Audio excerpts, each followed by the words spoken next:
যে মানুষটা আপনাকে ব্লক করে রেখেছে সে কি আপনার কথা ভাবে?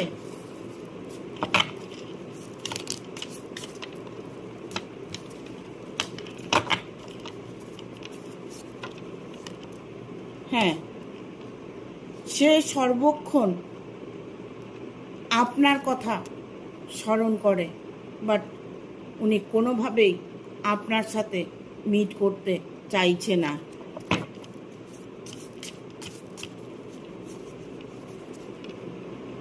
আপনার মানুষটি এই মুহূর্তে একটা কনফিউশনে পড়েছে, কি ডিসিশন নেবে সেটা উনি ঠিক করতে পারছে না।